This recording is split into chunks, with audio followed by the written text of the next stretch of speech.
comment vậyรับanh nào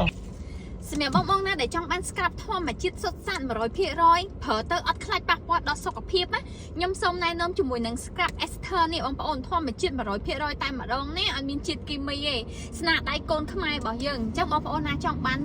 scrap ធម្មជាតិអាចតាក់ទងមកបានគឺ scrap ester ខ្ញុំដាក់ page នៅខាងក្រោមហ្នឹងហើយបងប្អូនសម្រាប់បងណាដែលជា fan របស់ទាំងអស់តូចាធ្លាប់ទិញមកដល់តម្លៃ$10ត្រូវទេមកឥឡូវហ្នឹងតង់គេមាន promotion មកដល់នៅសាតម្លៃ$9ហើយ free សេវាកម្មដឹកជញ្ជូនទៀតអូ promotion នេះពិសេសខ្លាំងមែនតើបងប្អូនទិញឥឡូវចំណេញខ្លាំងណាបងប្អូនធ្លាប់ប្រើឲ្យដឹងហើយណាទាំងអស់តូចាគឺមាន3ក្លិនឲ្យជ្រើសរើសនៅក្នុងដៃរបស់ខ្ញុំនេះគឺខ្ញុំប្រើផ្ទាល់ចា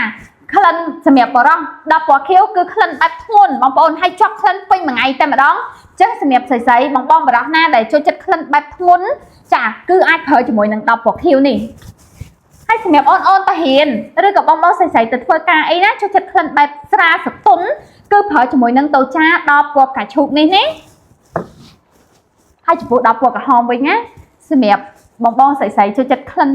ផ្អែមចាបែបស៊ីនិយាយខ្លីទៅគឺថាក្លិនបែបតាក់ទាញដើរកាត់គេទៅយីតាមហិតអីចឹងណាចាតាមគេឆ្ងល់ថាក្លិនអូបឈ្ងុយឈ្ងប់ចឹងទៅចាចូលរួមកម្មវិធី event បានមកស្រឡាញ់តែម្ដងអញ្ចឹងបងណាចូលចិត្តក្លិនក្អប់តូចាតែជា fan ណាកុំភ្លេចណាគេមាន promotion នៅសល់មក$19ហើយ free សេវាកម្មដឹកជញ្ជូនទៀតចាសម្រាប់បងណាចង់បាន promotion នេះកុំភ្លេចណាឆាតចូល page ឲ្យប្រាប់ថាបានឃើញវីដេអូមួយនេះពីការ promotion អញ្ចឹងនឹងទទួលបាន promotion ហ្នឹងហើយសម្រាប់បងដែលជាអតិថិជនថ្មីចង់សាកល្បងប្រើជាមួយនឹងទឹកអប់តូចាអាចតាក់ទងទិញតាម page និង account TikTok របស់ខាងគាត់បានអរគុណសម្រាប់បងស្រីៗណាដែលឆ្លាញ់សម្រស់ចង់បានសាច់ចាំសាច់ស្អាតចាបានទាំងសម្រស់ហើយបានទាំងសុខភាពខ្ញុំណែនាំឲ្យញ៉ាំជាមួយនឹងម្សៅក្បាលរមៀតឬក៏រមៀតសូមទឹកឃ្មុំបងប្អូនដឹងហើយរូបមន្តពីដូនតាយើងតាំងពីដើមពីដែកមកកូនកំបំអីមុនការចង់សាច់ស្អាតអីតែងតែប្រើជាមួយនឹងពលីរមៀតនឹងឯងចាហើយអញ្ចឹងបងប្អូនកុំភ្លេចរបស់ដូនតាយើងគឺសុទ្ធធម្មជាតិមិនត្រឹមតែជួយសម្រស់ជួយសុខភាពទៀតបងប្អូនដឹងហើយរមៀតអត្ថប្រយោជន៍ច្រើនណាស់ក្រៅពីសម្រស់ហើយថែមទាំងជួយបញ្ហាកាពះពោះវៀនហើយសម្រាប់អ្នកគេងអត់លក់អីឆុងញ៉ាំមុនគេងទៅជាមួយនឹងទឹកដោះគោស្រស់នឹងឯងនេះខ្ញុំញ៉ាំជាប្រចាំថ្ងៃតែម្ដងបងប្អូនឃើញណារបស់ខ្ញុំនេះចិត្តអស់ហើយចាំមួយថ្ងៃពីរកែវទៅបងប្អូនមានពេលព្រឹកមួយល្ងាចមួយអញ្ចឹងមកចាជាមួយនឹងម្សៅក្បាលរមៀតដាក់ជាមួយទឹកដោះគោស្រស់អញ្ចឹងមកចាឲ្យដាក់ជាមួយទឹកដោះគោដាក់រៀងក្តៅអូនមករត់តែឆាប់គេងលក់ស្រួលល្អបងប្អូនណាហើយបងប្អូនថាអូខ្ជិល